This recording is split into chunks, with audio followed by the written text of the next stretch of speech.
Do you know that NASA explores not only stars, planets, galaxies, or black holes? Hard to believe, but yes. The agency also works on discoveries here on our home planet Earth. So what has NASA recently discovered? Is there life under the ice? While they were analyzing data recently, they discovered something unbelievable hiding under Antarctica's ice. And this discovery not only changes everything we know about the whole water system of the Earth, but it may also help with research about life in space. Humankind's existence might depend on understanding Antarctica and its secrets. So, the recent discoveries reveal vital information about our survival. But before we continue, let's see how much you know about this place, where it's only ice as far as your eyes can see. Antarctica is one of the world's 7 continents in the southern hemisphere. It's the 5th largest continent in terms of total area, and that means it's almost twice the size of Australia. Want to see real meteorites? Go to Antarctica. Due to its dry climate, Antarctica is one of the best places to observe space. But what's even greater is that you can find meteorites on the white surface of the continent. Scientists have already plucked about 45,000 meteorites from the ice, and they think they can see another 300,000. Since there aren't many terrestrial rocks there, it's easy for them to spot them, thanks to their dark color. Antarctica's dry desert environment also helps preserve them, even the ones that fell to Earth more than 1 million years ago. And can you imagine any volcanic activity in Antarctica? It's hard. But this place is where fire meets the ice. West Antarctica is where most volcanic activity occurs. Scientists recently found that 138 volcanoes exist in West Antarctica alone. Wow! You would think that Antarctica is always cold, but no. Its coastal regions can get as warm as 50 degrees Fahrenheit. But have you ever wondered what Antarctica would look like if there were no ice? It may seem unimaginable now, but it was not always covered by ice. That was 34 million years ago, though, so nobody could tell how the continent's surface would be without the ice. But NASA changed that. They generated computer simulations and created the most accurate map of it as of today. What they saw was incredible. The continent was not flat at all like it seemed. It's pretty bumpy with valleys, rolling plains, and high mountains. But this was nothing next to what they had discovered under Antarctica's ice. So, what is it? Drum roll, please. NASA found 2 new subglacial lakes. And what's even cooler about it is that they spotted these lakes from space. How is that? If your answer is high-tech satellites, then you're right. In 2003, NASA launched a satellite called IceSat. It measured ice sheet mass balance and cloud and aerosol heights. The satellite also helped create the ice-free map of Antarctica. In 2010, the European Space Agency launched the second satellite, CryoSat-2. It was for tracking the changes in the thickness of the ice. Then, in 2018, NASA launched the third one, IceSat-2, a follow-on to the IceSat spacecraft. It measured ice sheet elevation and sea ice thickness. It was NASA's most advanced Earth-observing laser instrument. It delivered the highest precision data. And when that was combined with the data from the other satellites, it was possible to spot these 2 new lakes near a pair of larger ones. But how is it possible that these lakes exist in the first place? The average thickness of most Antarctica ice is approximately 1.2 miles. However, it can get over 1.8 miles thick in some places, especially during the winter. So, you might think that there's nothing under there, but science says otherwise. It's not quite possible to see it with your bare eyes, but the continent's ice is slowly but constantly flowing in different directions under the force of its weight. But scientists could not figure out how water moved for many years. That started to change in 2007, when data gathered from the IceSat provided insight into what hides beneath the surface. They first discovered an entire network of meltwater lakes connected under Antarctica's fast-flowing ice streams, and there were hundreds of them. Scripps Institution of Oceanography glaciologist Helen Amanda Fricker figured that the elevation changes measured by IceSat happened because of the dynamics of these lakes. They did not hold meltwater statically. Instead, they were filling and draining continuously over time through a system of waterways. And as they did that, the ice above rose and fell. But where do they drain? The ocean, of course, and it drains a lot. A recent study, co-authored by Fricker, found that the drainage of one lake flushed as much as 198 billion gallons into the ocean in only 3 days. Countless mysteries about how nature works are still waiting to be solved. But finding the 2 new lakes will give scientists a better picture of how fast the Antarctic ice sheet will change as the climate gets warmer, and how this will affect global ocean currents and sea level rise. The filling and draining cycle of the lakes also caused the ice sheet to suffer cracks and crevices. So, the information they find from these new lakes will also give them a better understanding of the damage on the surface of the ice. They will also be able to assess how this filling and draining system influences the speed at which ice slips into the oceans and seas. And that means they can evaluate how the added freshwater may alter marine ecosystems. This discovery may also suggest whether life is under the ice. Wow! Scientists drilled through about 3,504 feet of ice and found that water samples taken from one of the lakes contained approximately 10,000 bacterial cells per milliliter. Such a high number of bacterial life is a good sign, because that means the icy waters might also support higher life forms, such as microanimals, and one of these new lakes might even be their home. But the most exciting thing is that the new lakes might help them understand whether life on other planets is possible. Scientists believe any life below the frozen surface of the planet Mars might follow the patterns seen in Antarctica's lakes. So, there is a possibility that they might find critical new information on the type of life that may have existed on the red planet.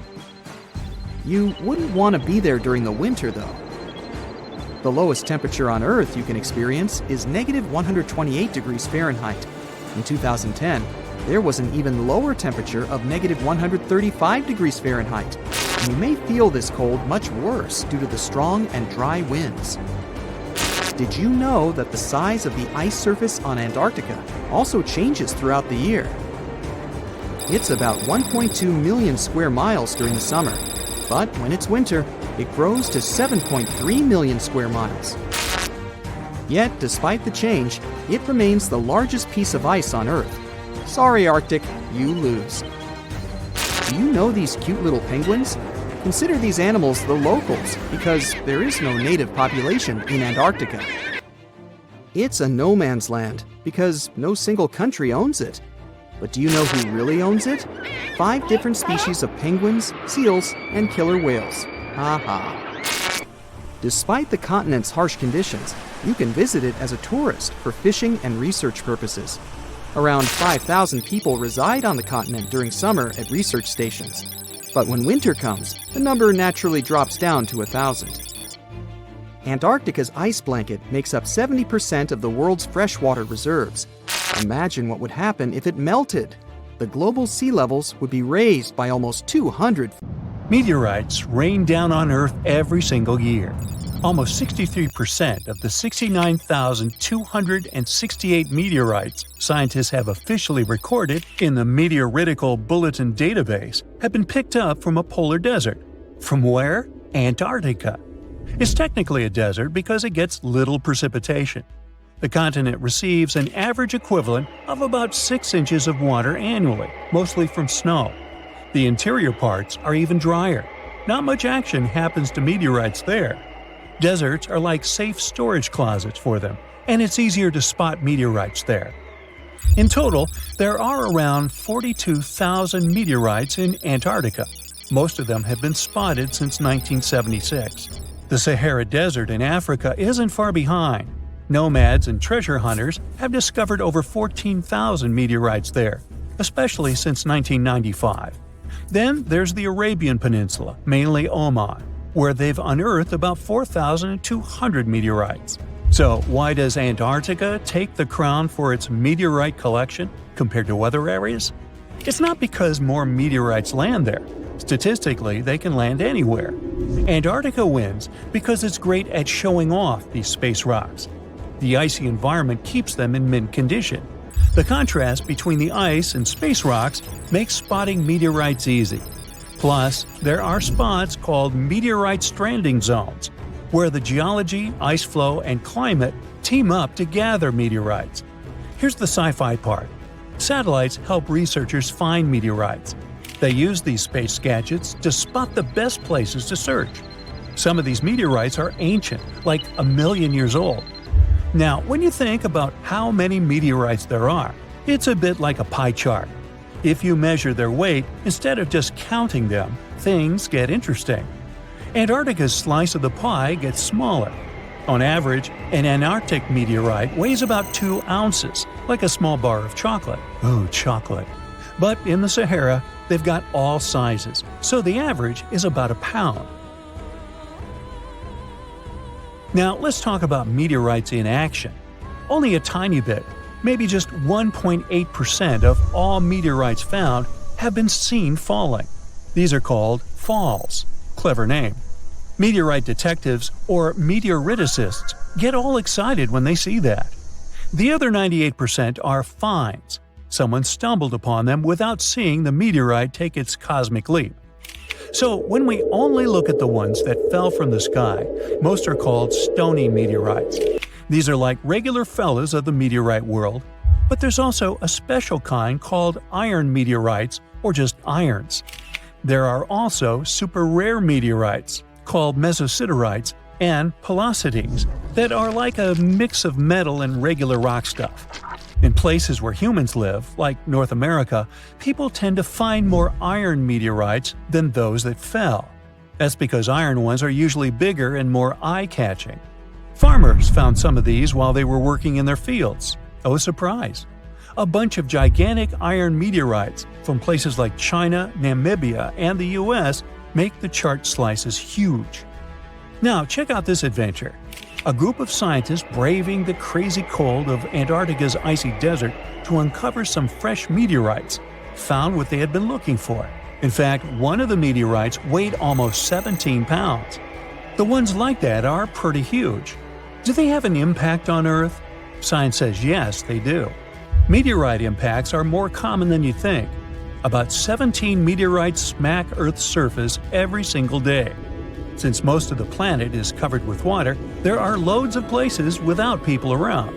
That's why these hits often go unnoticed. Most meteorites are just small bits zipping through our atmosphere anyway.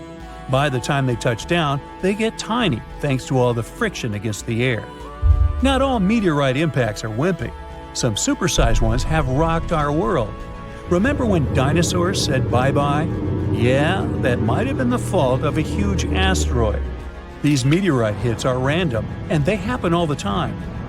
Scientists have uncovered evidence of a massive meteor impact even before the famous dinosaur wipeout. This impact is thought to have triggered the biggest extinction event in Earth's history. The 300-mile-wide impact crater is chilling over a mile beneath the East Antarctic ice sheet. This mega event occurred about 250 million years ago. The epicenter of the crater is in the Wilkes-Land area of East Antarctica. It might have started the breakup of the Gondwana supercontinent. It was a big landmass that included parts of what are now South America, Africa, Antarctica, Australia, and more. So, the Gondwana supercontinent started to chip off by creating a tectonic rift that pushed Australia northward. This Wilkes-Land impact surpasses the one that led to the dinosaurs' extinction in terms of scale and could have caused catastrophic consequences at the time. The Hoba meteorite is a huge chunk of space stuff chilling on Earth. It crash-landed about 80,000 years ago in Namibia. The thing is a heavyweight, like twice the size of the next biggest meteorite ever found.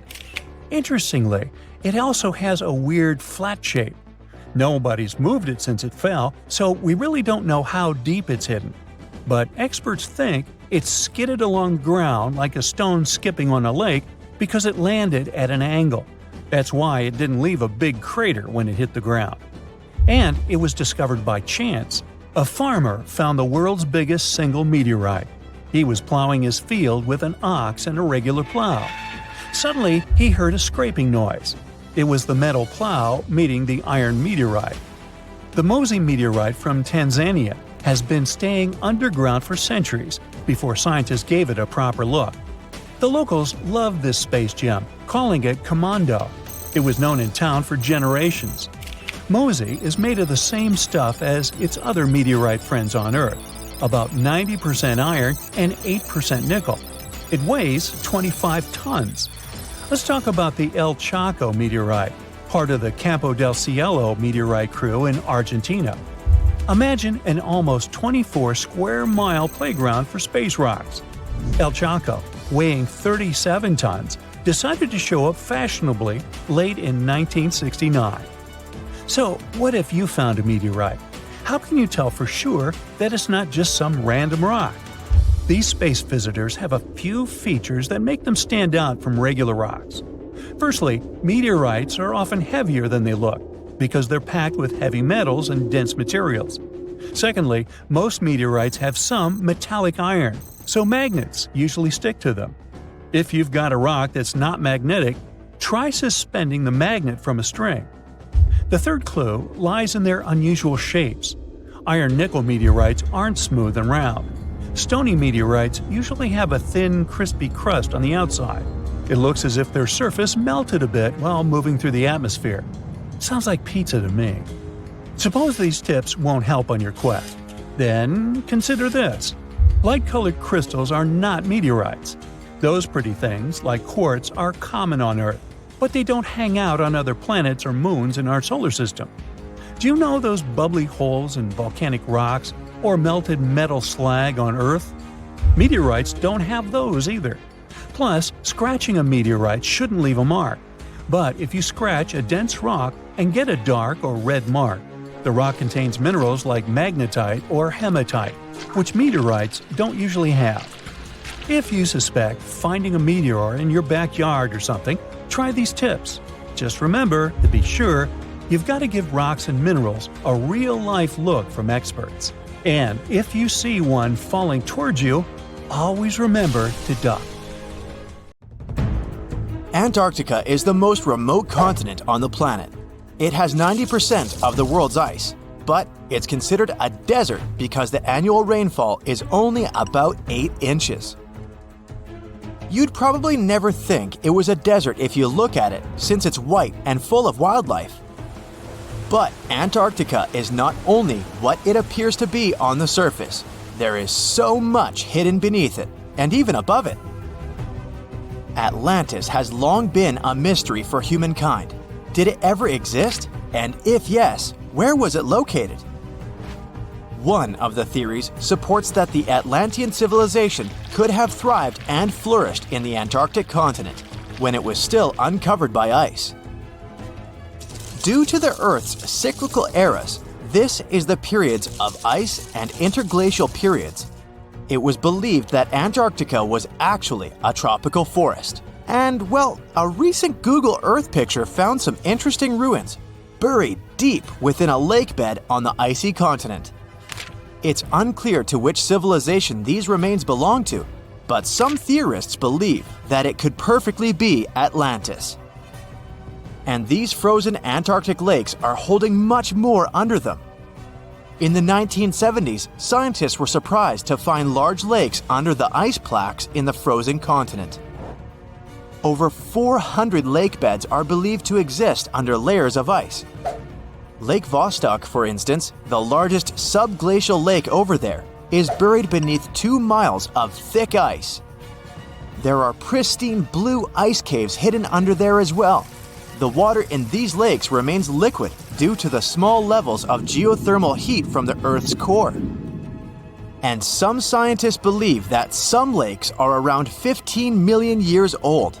Talk about the old days, huh? Now, amongst the unique phenomena that occur in the continent, let's say Antarctica is home to an extremely weird waterfall.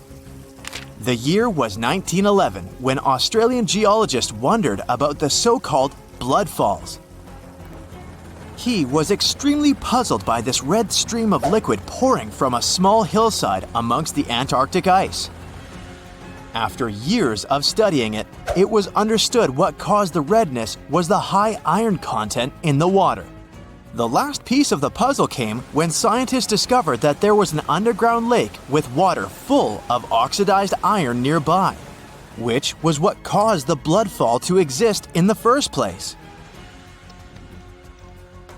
And speaking of puzzles, this image might be quite puzzling. After all, why on earth would anyone need to take cash to Antarctica? Well, a little history first. Back in 1956, the US founded McMurdo Research Station, which is the biggest science hub in the continent to date. At its peak, the McMurdo Station hosts from 200 to 1,000 scientists. And these people need money to buy coffee, pizza, and other things to meet their daily needs. That's when Wells Fargo decided to install an ATM there. Oh, and they even set a Guinness World Record this way. The Wells Fargo ATM at McMurdo Station is the most southern one in the world. And it's the loneliest ATM in the world as well, as there isn't another one for hundreds and hundreds of miles. The freezing temperatures in Antarctica can make the continent hostile to human life. Actually, Antarctica is the coldest, driest, and windiest continent on our planet. The average temperature along the coast is around 14 degrees Fahrenheit, but as you head towards the Antarctic hinterlands, it gets even colder than that. The interior of the continent can register temperatures of around -71 degrees Fahrenheit. On the bright side, these freezing conditions can account for some mesmerizing phenomena, such as ice bubbles. These bubbles frozen inside some Antarctic lakes are bubbles of methane gas. The gas released from the melting of glaciers ends up freezing midway and makes for a beautiful and exotic scene. I guess methane never looked this pretty before, did it? A few years ago, scientists were taken aback by a giant hole the size of the Netherlands in one Antarctic lake. For scale, that's more or less the size of Lake Michigan. These holes are called polynyas, and they are a natural phenomenon in the continent. However, this one is the biggest scientists have ever seen since the 1970s. So you'll understand, polynyas are massive holes in a sea of ice. Most of them occur along the continent's coast, but this new one was found in the Weddell Sea, much farther from the shore. Scientists are still trying to understand how that happened and what its implications are for the climate in the region. There's one feature in the continent that looks completely man-made and has even sparked several theories around the world regarding its origins. I mean, this formation looks exactly like other man-made pyramids, doesn't it? The only difference is that this is actually a natural rock formation and has existed for a very long time. It was first found during an expedition in the 1910s and was kept secret ever since. It was nicknamed Pyramid, but its correct scientific name is Nunatak, which is simply a peak of rock sticking out above a glacier or an ice sheet. There are other famous peaks that look pyramid-shaped, such as the Matterhorn in Switzerland. So no, this really isn't a human construction, we're sure of it. And the list of fascinating discoveries on the ice continent goes on. An artificial intelligence program was analyzing a set of data on Antarctica when it came across a stunning discovery. There may be up to 300,000 undiscovered meteorites to be found in the icy field of the continent. The truth is, meteorites have been falling on the continent for millions of years. But it was only 110 years ago that the first one was found. And guess what? Recently, researchers found a Martian meteorite in East Antarctica. It was the biggest one found in the last 25 years, and it weighed about 165 pounds. Now, usually fire and ice are rather a tricky combination, so I'm guessing you wouldn't say that Antarctica hosts an active volcano, right? But it does. The volcano, known as Mount Erebus, is the southernmost active volcano in the world with liquid magma and lava boiling for eons. Actually, Mount Erebus has been active for over 1 million years, and it's Antarctica's second highest volcano with a height of 12,000 feet. We've mentioned before that Antarctica wasn't always icy, but could you imagine a huge rainforest covering the entire continent? This isn't science fiction, it's actually true. Leaf impressions and fossilized wood clearly show signs of tropical trees in the region. Fossil research has also revealed something magnificent. Antarctica is home to the oldest worm in the world. According to National Geographic, sperm fossils found in Antarctica reveal a long-extinct species of worm that is around 50 million years old. Scientists claim that this discovery is beyond important to studying some evolutionary relationships and say that this was only possible due to the freezing of such samples for thousands of years. Antarctica is a continent rich in biodiversity. Penguins, polar bears, and seals are just some of the animals we know that exist down there. But there is also a rare and fascinating species of fish that inhabits Antarctic waters. Popularly known as the see-through fish, this species is as bizarre as it is beautiful. This fish had to adapt to survive the cold water temperature in Antarctica, so much so that it evolved into a unique being. As well as a transparent body, this fish has transparent blood, making it completely see-through. This is because they lack the protein hemoglobin, which gives blood its red color. Pretty neat, huh? When you think of Antarctica, you probably think of icebergs, right? So here are some fun facts about it. Did you know that icebergs have a lifespan of about 3,000 years? And that together with Greenland, Antarctica is one of the world's primary sources of icebergs. Icebergs can reach 600 to 700 feet below the surface of the water, and around 90% of an iceberg is hidden underwater. That's where the expression "tip of the iceberg" comes from.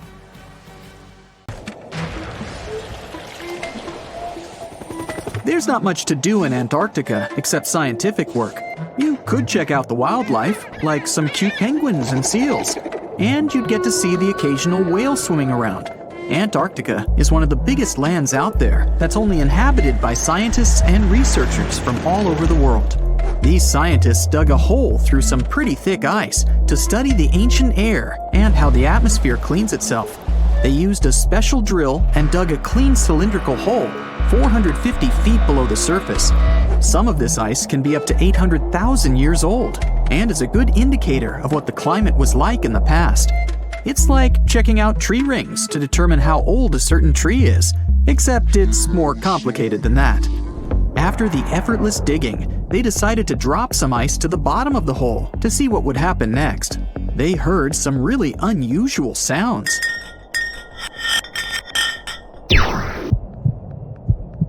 It felt like being on a spaceship traveling through a bunch of obstacles with many rocks smashing into each other.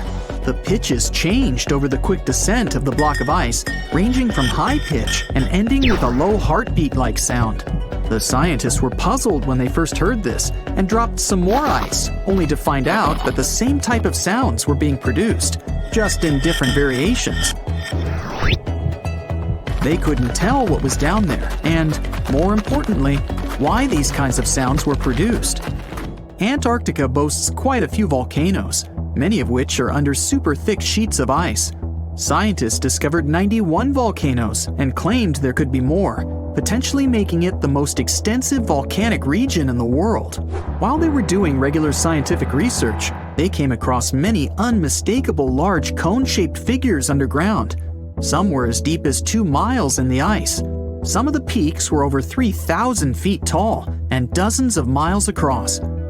But on the surface, it's as plain as a sheet of paper. They may have dropped that block of ice inside an actual volcano that they were standing on, but it's unlikely. Even though the underground volcano presence was discovered by accident, there's a small chance they were actually standing on one where they had their workstation set up. It's more likely that they worked in an area where studying ancient climates is easier and less dangerous than other places. They collect ice samples and study them in a lab. It's like discovering a prehistoric insect embedded in amber millions of years ago when dinosaurs used to roam the land. But instead of little bugs, scientists study ancient dust, air bubbles, sea salts, volcanic ash, and anything else that may have come from the environment. They can practically tell how the climate was during that time. These ice samples might show that Antarctica's western ice sheet melted when the Earth's climate warmed up. If it did, then it's likely to happen again. That would mean sea levels rising, affecting coastal cities and small remote islands. But scientists aren't sure it's true, despite some evidence to back it up. The process of studying ice samples can take a week or even a year, depending on what they find. They crush or melt the sample bit by bit. And like those tree rings, the deeper the layer, the further we go back in time. In order to study ancient bubbles trapped in ice, researchers have to crush the samples under a vacuum hood to keep the air out while extracting the air and putting it in vials. There are various instruments and devices to study the ice samples, but because it's so sensitive to damage, each measurement must be in a clean room setting so that nothing gets compromised. The scientists have to wear proper bodysuits and many layers of gloves and constantly get ventilated. Even something as tiny and insignificant as a fingerprint can ruin a sample. They look for certain patterns to see changes in the atmosphere's composition and temperature. But dropping a few blocks of ice down a hole wouldn't be so bad. The reason why it made such a peculiar sound is the same reason why a moving car sounds different when it's honking than when it's stationary. The scientific word for it is the Doppler effect. It's an obvious change in the frequency of a wave with respect to an observer who is moving relative to the wave source. The effect doesn't mean the frequency of the sound changes, it just shifts. And this can be said about other types of waves, like water and light. But sound waves are the most popular ones when it comes to the Doppler effect. So, when the scientists dropped the ice block down the bottom of the hole, the sound waves traveled back up and bounced around the narrow tube where they drilled. That's why they got the pew pew sound. Let's not forget that this ice block traveled 450 feet beneath us. Oil ships dig holes in the oceanic crust that go thousands of feet beneath the Earth. The Kola Super Deep Borehole in Russia is the deepest hole ever made by humans.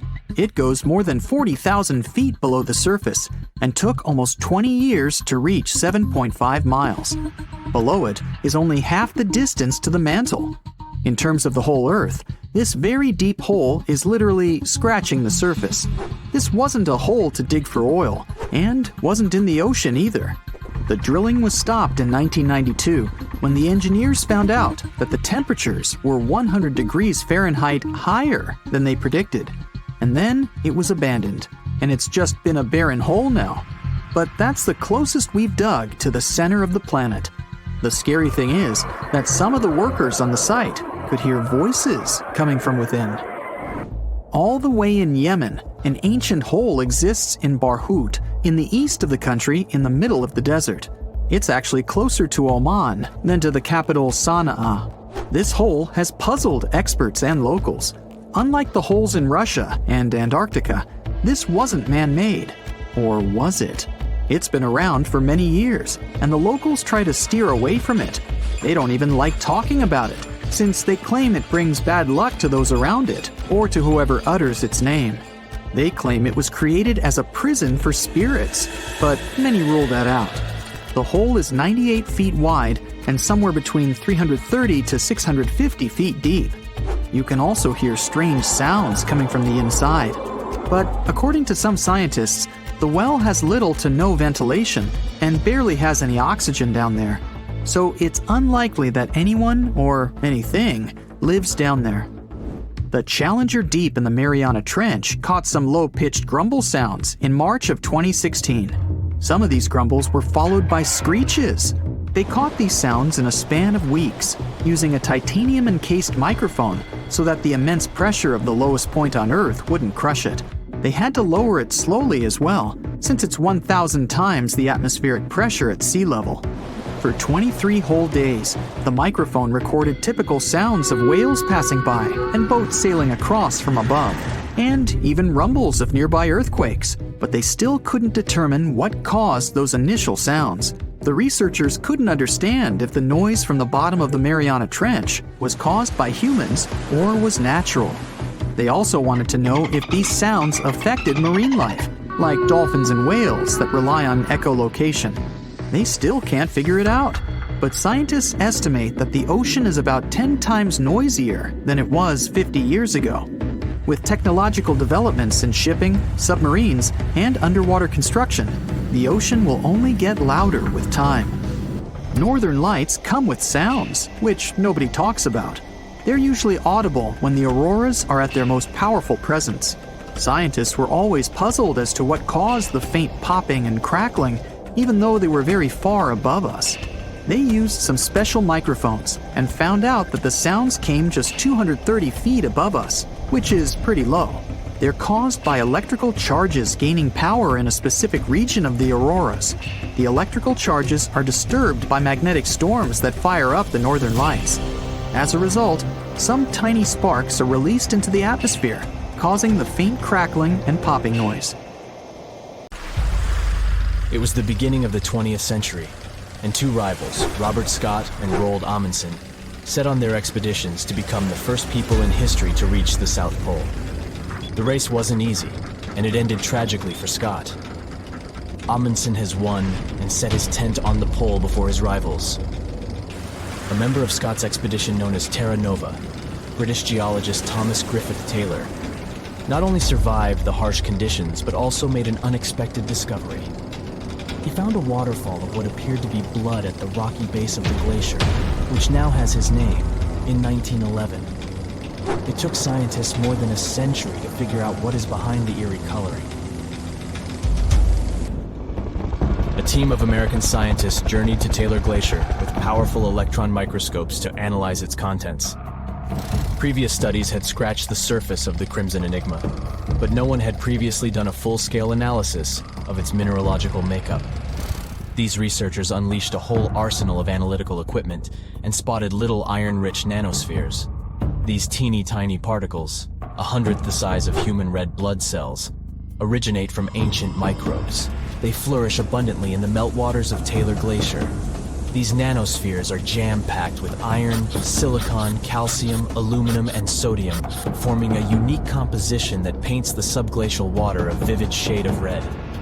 These nanospheres don't have the usual crystalline structure found in minerals, which is why previous detection methods failed to spot them. Taylor Glacier's icy depths harbor an ancient microbial community that has thrived in isolation for thousands or possibly even millions of years. This discovery could help us in the search for life outside of Earth.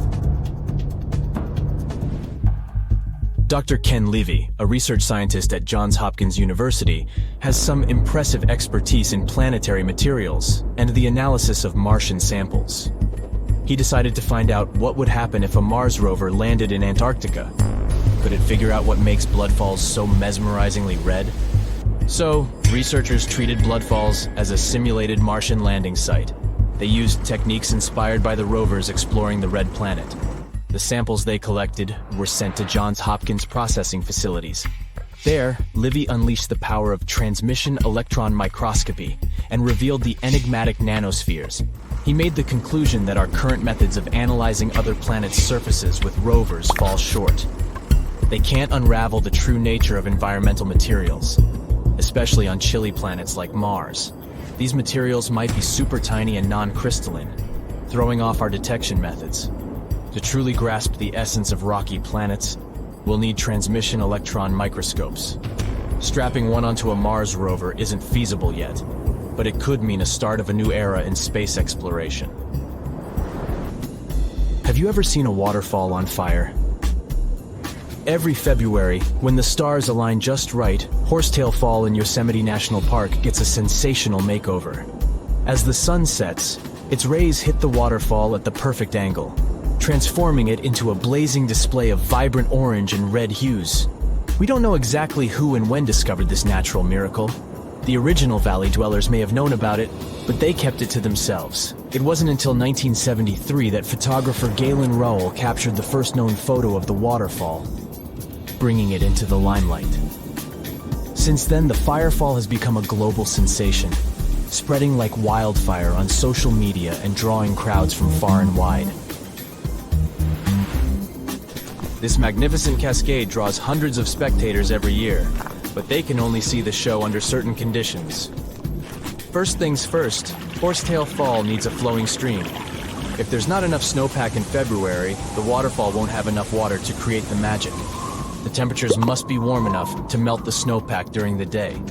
If it's too chilly, the snow will stay frozen, and the fiery spectacle won't ignite. Second, we need a clear western sky at sunset. Those sunbeams need a straight path to hit Horsetail Fall and make it come alive.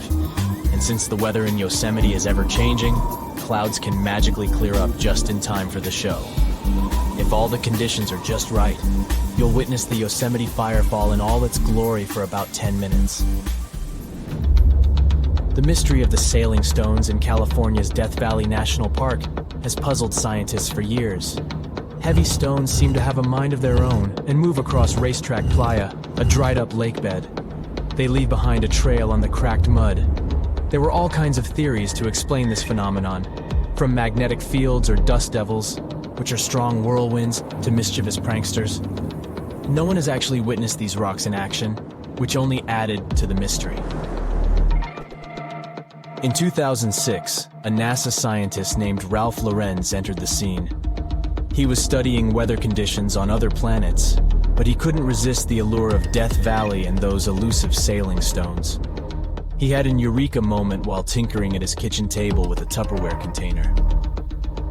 Lorenz filled the container with water, leaving a small rock poking out, and chucked it in the freezer. Then he placed this icy construction in a big tray of water with sand at the bottom and gently blew on it. The rock began to glide across the water, leaving a trail in the sand. Lorenz had been studying how ice can make big rocks float and move along tidal beaches in the Arctic Sea. Applying this knowledge, he and his research team figured out that, under certain winter conditions in Death Valley, enough water and ice could form to make the rocks float across Racetrack Playa in a light breeze. And as they glided, they left their mark in the muddy terrain. The River of Five Colors, Cano Cristales in Colombia, has the unofficial title of the most beautiful river in the world. For most of the year, it looks like any other regular river. The real magic happens between the wet and dry seasons, when the water level is just perfect. This unique river floor is lined with a special plant, and when the conditions are right, it bursts into a dazzling display of colors. Think vibrant reds, stunning yellows, and lush greens, all mingling with the blue water. It's like stepping into a living rainbow with 1,000 shades in between. This phenomenal display only lasts for a few weeks, from September through November. During Colombia's wet season, the river flows too fast and deep, covering up the river floor and denying the plant the sunlight it needs to turn red. And in the dry season, there's simply not enough water to support the vibrant life in the river. So you have to catch it at just the right time. The reason behind Maldivian beaches glowing in the dark at night isn't a mystery, but it doesn't make them any less impressive. It happens thanks to the bioluminescent plankton. These tiny creatures are like little underwater disco balls, emitting a cool blue glow when they are agitated or on the move. Imagine walking along the shoreline and leaving behind glowing footprints. You can even take a night swim amongst these magical plankton. Researchers have discovered that their bioluminescence is actually a clever defense mechanism against predators. When these microorganisms flash their little blue lights, it disorients and surprises their attackers. The plankton produces this light using a chemical called luciferin. These enchanting plankton can appear at any time of the year. The best chances of seeing them in all their glowing glory are from June to December. During this period, there's a higher volume of plankton in the seas of the Maldives, creating the perfect conditions for a luminous show after the sun sets and the night sky takes over. You'll only witness the magic of bioluminescent plankton when tidal currents bring them close to the shore in large numbers. It's hard to predict exactly when this spectacular show will happen, so make sure to do your research and prepare to take photos with a high ISO to capture it, exactly like it looks in travel catalogs.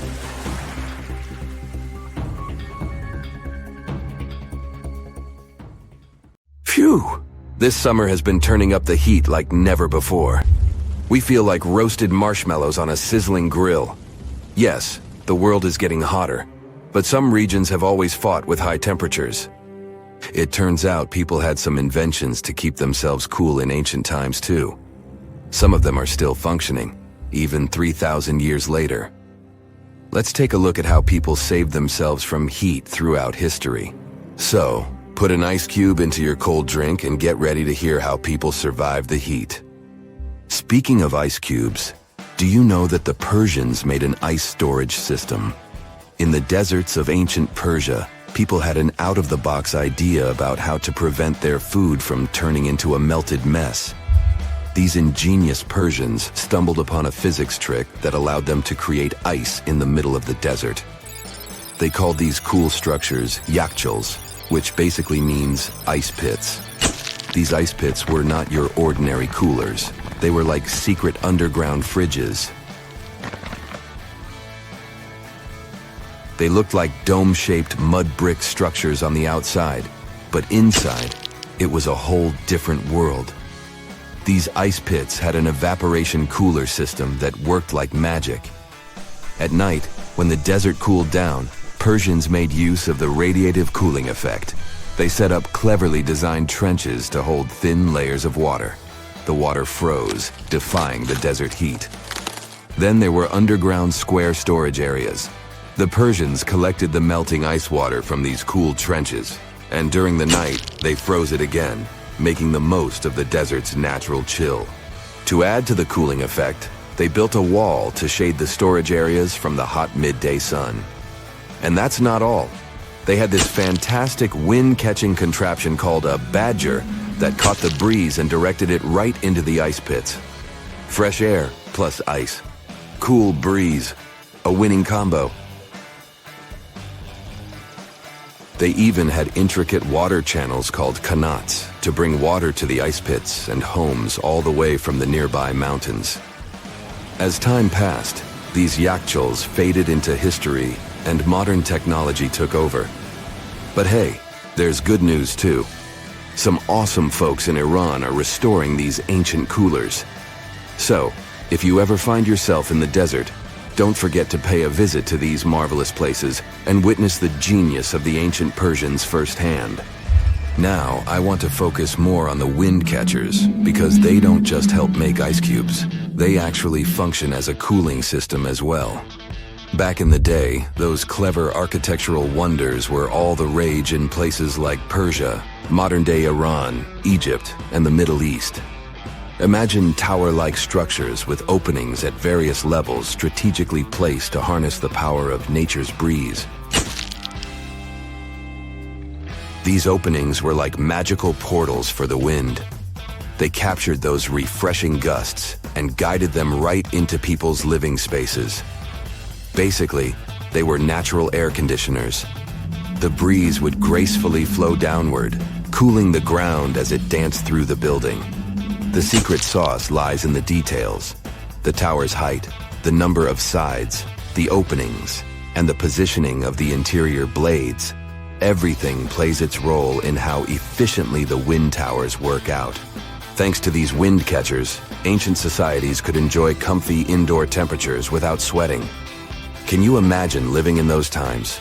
Feeling the gentle breeze whisking through your home, keeping you feeling fresh and chilled out? The Persians are often credited for inventing these awesome wind catchers. But hey, don't forget about Egypt.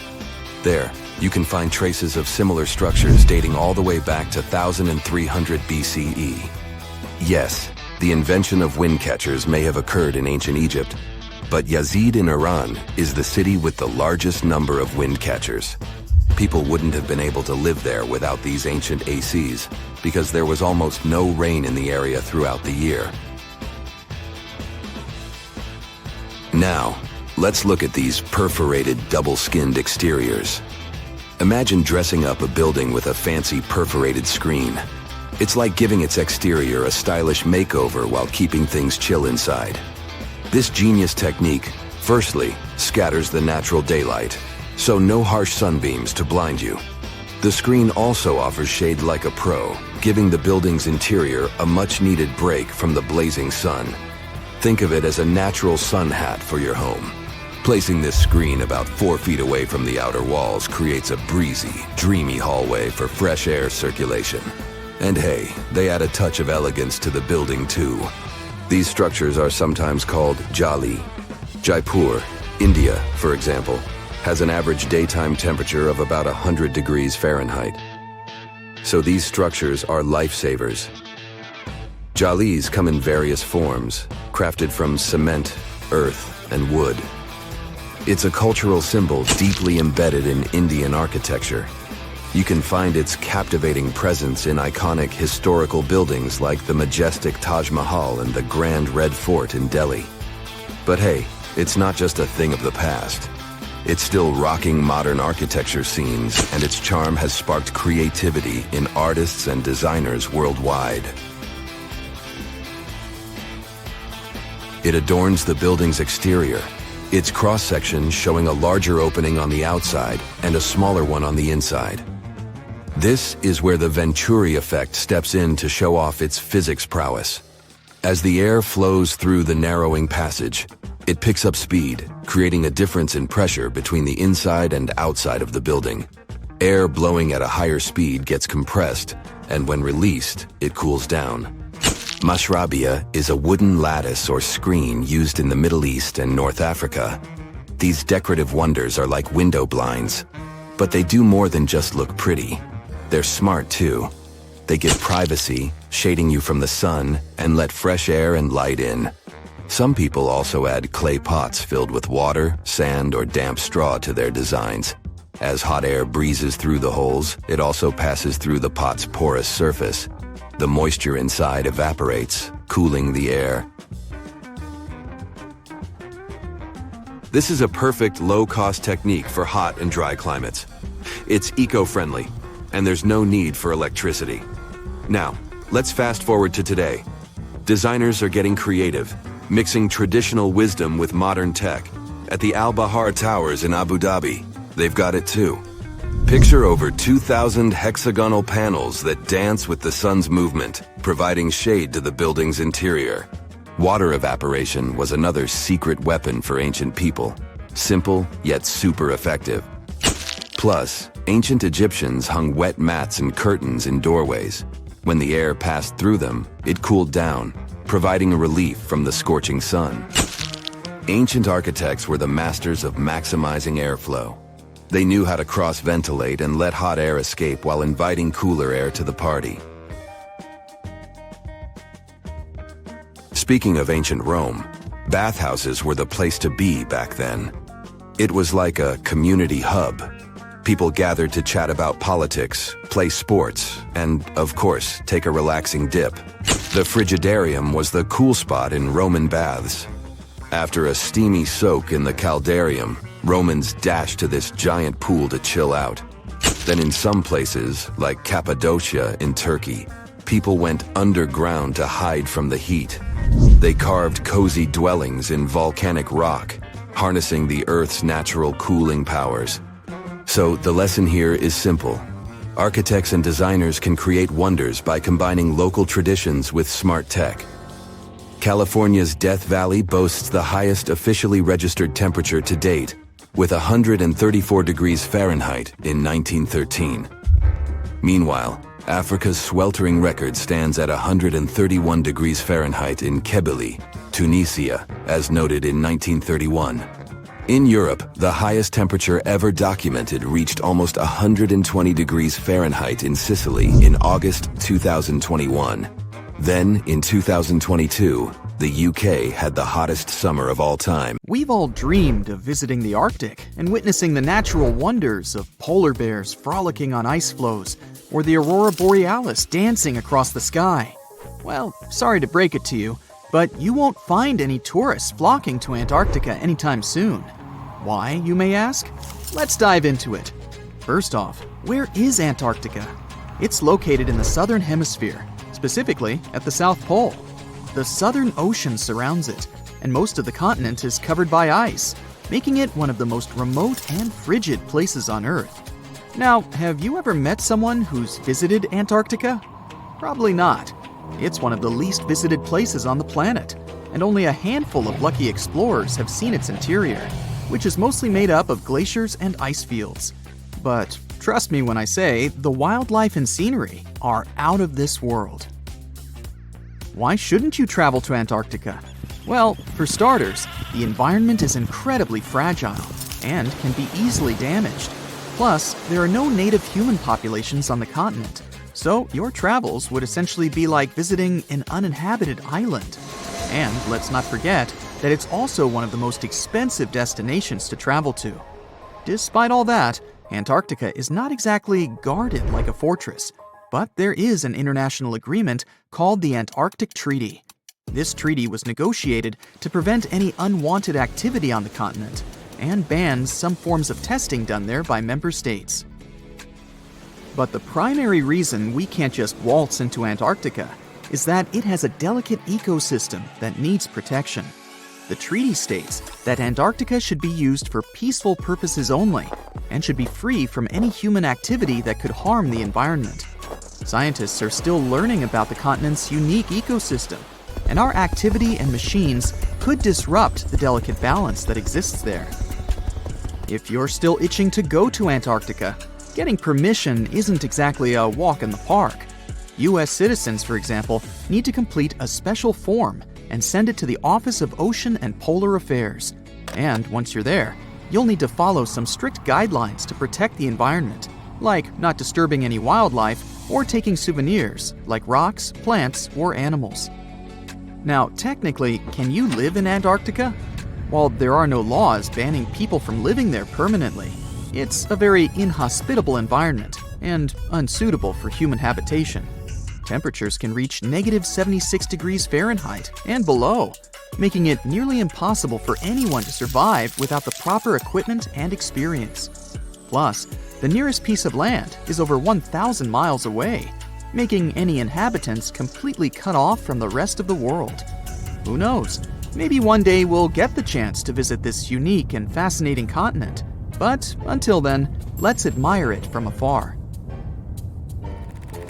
Let's now talk a bit about the discovery of Antarctica.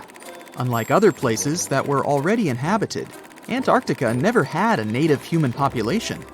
Ancient Greek philosophers had an idea about the continent and called it Antarctos, meaning opposite the bear. The bears it refers to are not the polar ones though, but rather the Great and Little Bear constellations, which are only observable in the northern hemisphere. As a result, the term signifies the opposite of the land of the bear. Whaling and sealing voyages in the late 1700s and early 1800s would venture further south when rounding Cape Horn at the tip of South America. It was known that going further south often meant stronger winds, but also the risk of hitting floating ice of all sizes and of winds and seas that could prove dangerous to the ship and crew.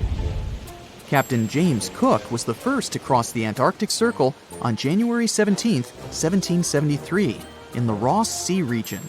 He reached a point further north a year later, and though he didn't sight land, he came to within 50 miles and saw deposits of rock held in icebergs, indicating that a more southerly land existed.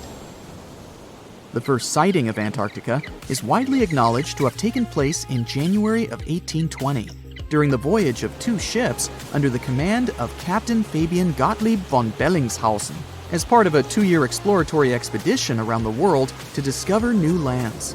The captain's ships were the first to have crossed the Antarctic Circle since Cook. The first undisputed landing on Antarctica didn't happen until much later, on January 24, 1895, at Cape Adare during the whaling voyage of the ship Antarctic, led by Henrik Bull.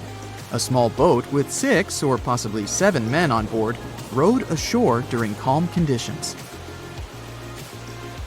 You might not believe it, but Antarctica is actually a desert. With all that ice, you'd think it'd be like a winter wonderland with snowball fights and hot cocoa all day long. When we think of deserts, we picture camels and cacti and people struggling to find water. But in Antarctica, it's a whole different story. The struggle isn't to find water, it's to find anything that's not covered in ice. And the average rainfall has been just over 0.4 inches in the past 30 years. That's like a few drops of rain compared to what we're used to. So technically, it's not the dunes or sizzling heat that makes a desert, well, a desert. It's the lack of precipitation. But don't worry, if you ever find yourself lost in Antarctica, you won't have to worry about getting thirsty.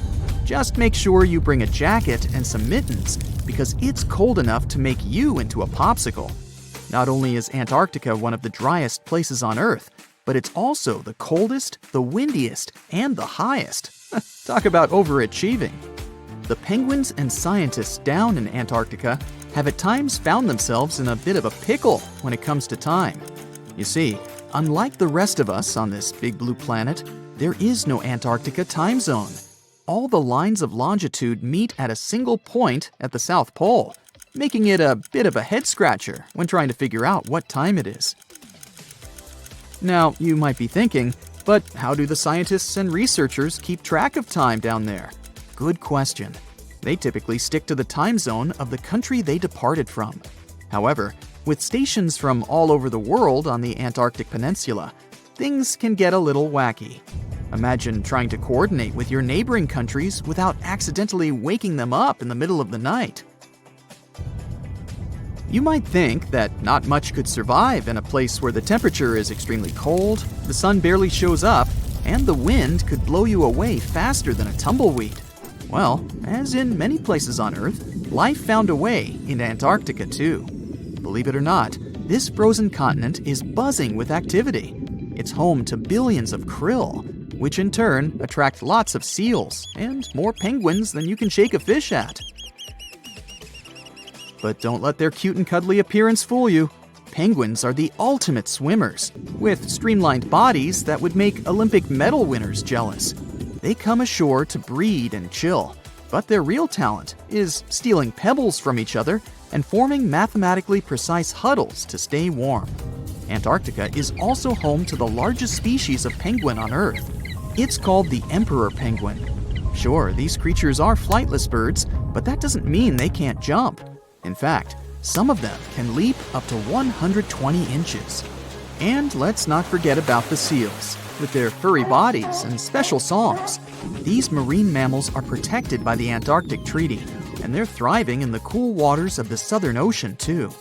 But the real stars of the show are the whales. During the Antarctic summer, these huge creatures show up in droves to chow down on the abundant krill. It's indeed like a whale buffet down there. Do you know that NASA explores not only stars, planets, galaxies, or black holes? Hard to believe, but yes. The agency also works on discoveries here on our home planet Earth. So what has NASA recently discovered? Is there life under the ice?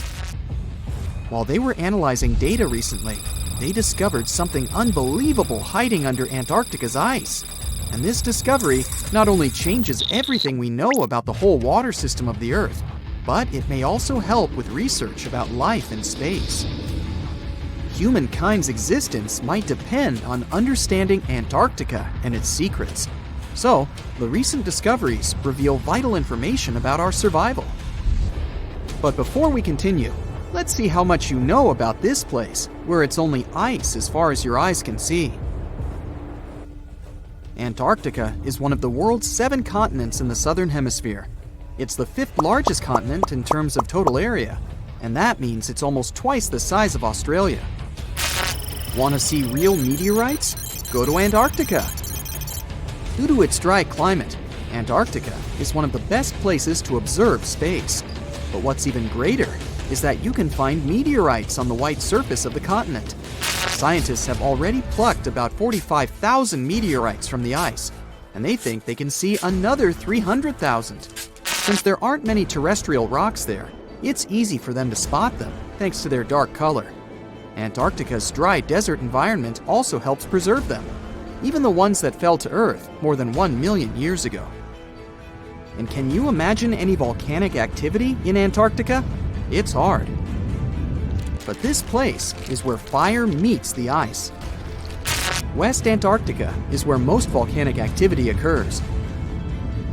Scientists recently found that 138 volcanoes exist in West Antarctica alone. Wow! You would think that Antarctica is always cold, but no. Its coastal regions can get as warm as 50 degrees Fahrenheit. But have you ever wondered what Antarctica would look like if there were no ice? It may seem unimaginable now, but it was not always covered by ice. That was 34 million years ago, though, so nobody could tell how the continent's surface would be without the ice. But NASA changed that. They generated computer simulations and created the most accurate map of it as of today. What they saw was incredible. The continent was not flat at all like it seemed. It's pretty bumpy with valleys, rolling plains, and high mountains. But this was nothing next to what they had discovered under Antarctica's ice. So, what is it? Drum roll, please. NASA found 2 new subglacial lakes. And what's even cooler about it is that they spotted these lakes from space. How is that? If your answer is high-tech satellites, then you're right. In 2003, NASA launched a satellite called IceSat. It measured ice sheet mass balance and cloud and aerosol heights. The satellite also helped create the ice-free map of Antarctica.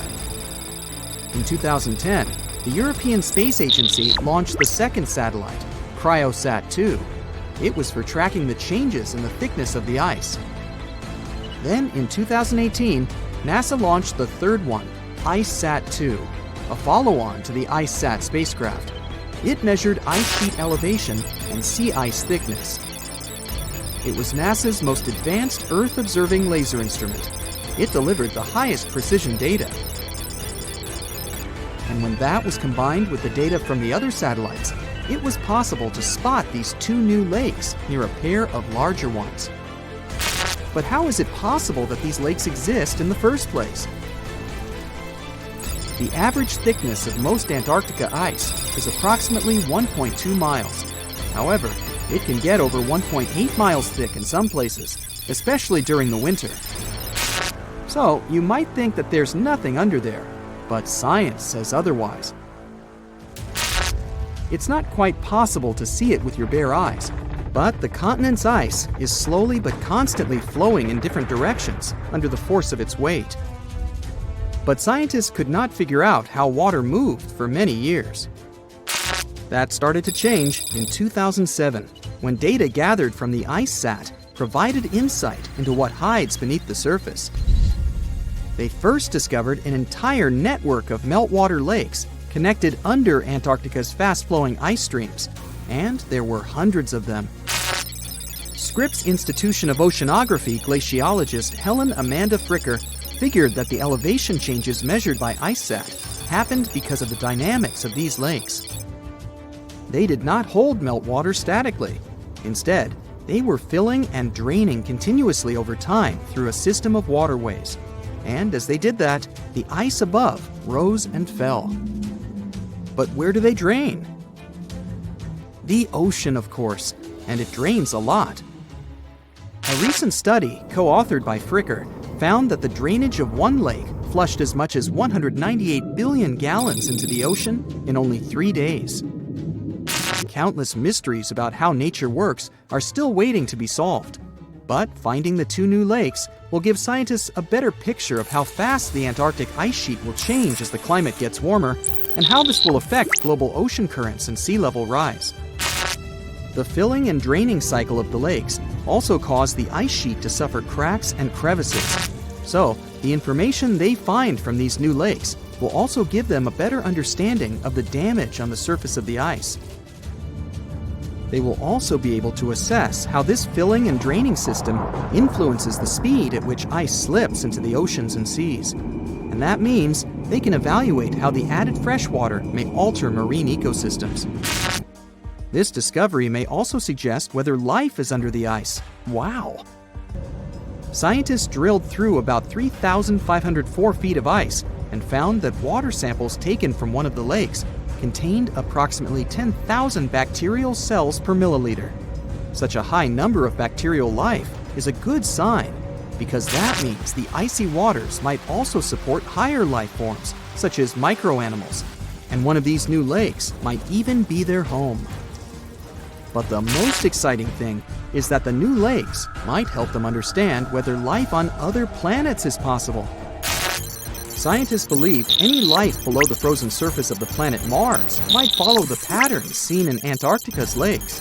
So, there is a possibility that they might find critical new information on the type of life that may have existed on the red planet. You wouldn't want to be there during the winter, though. The lowest temperature on Earth you can experience is negative 128 degrees Fahrenheit. In 2010, there was an even lower temperature of negative 135 degrees Fahrenheit. And you may feel this cold much worse due to the strong and dry winds. Did you know that the size of the ice surface on Antarctica also changes throughout the year?